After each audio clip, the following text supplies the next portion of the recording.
So now I'm very proud to introduce to you one of the key players in the Association for Social Marketing in Africa, Professor Debbie Ellis from the University of KwaZulu-Natal, which is my home province. So we neighbours.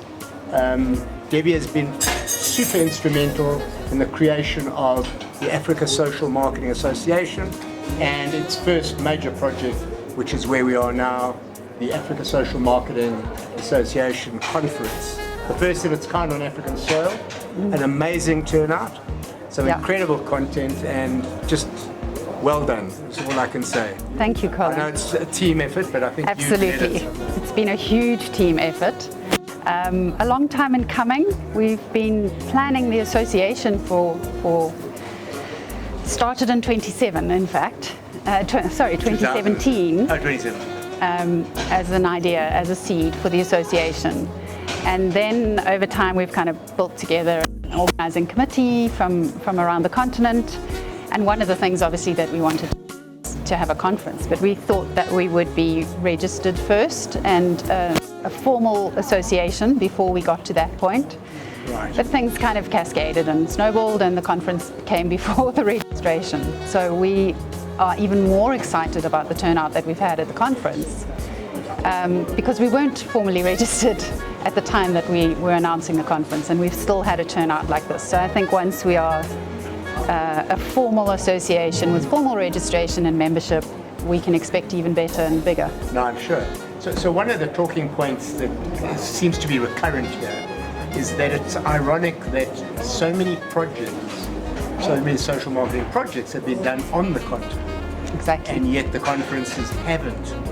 So it's kind of full circle, isn't it? Absolutely.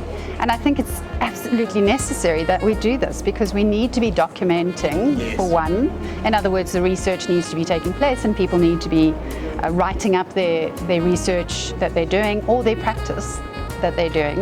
And we need to be sharing those experiences. I think too much of that occurs, as you say, off-continent, and often by people who are not actually on the ground in Africa.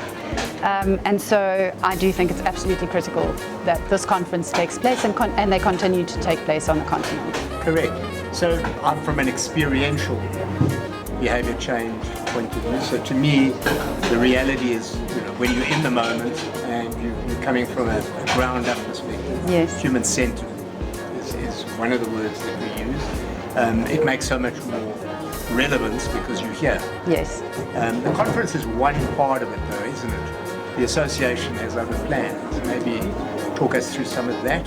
Sure.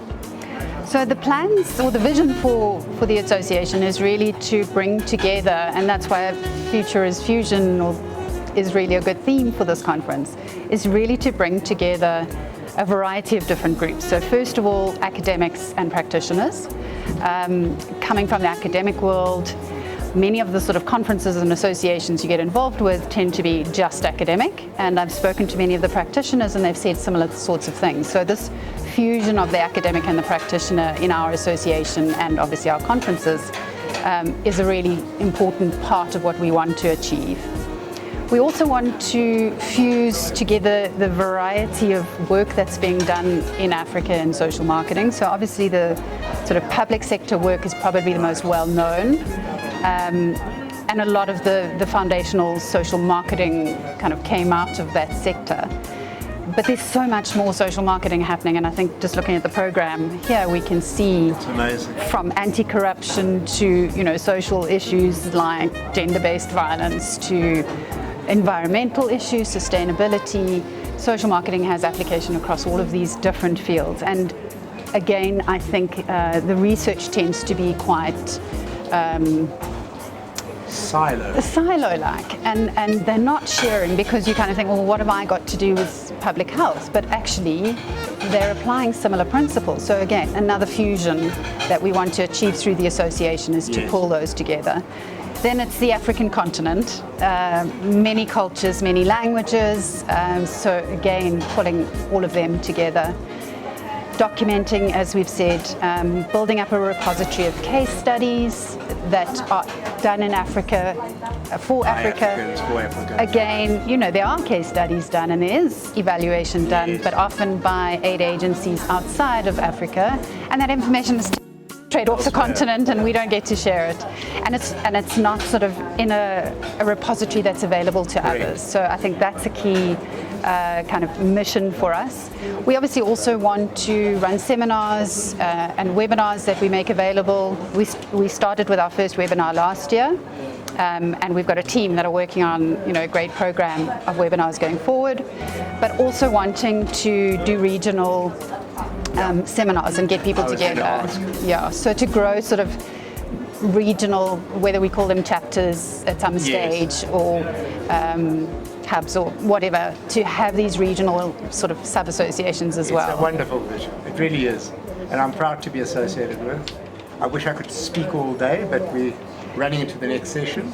So Professor Debbie Ellis, thank you so much for your time. Absolute pleasure, Colin. Thank you very much for interviewing me.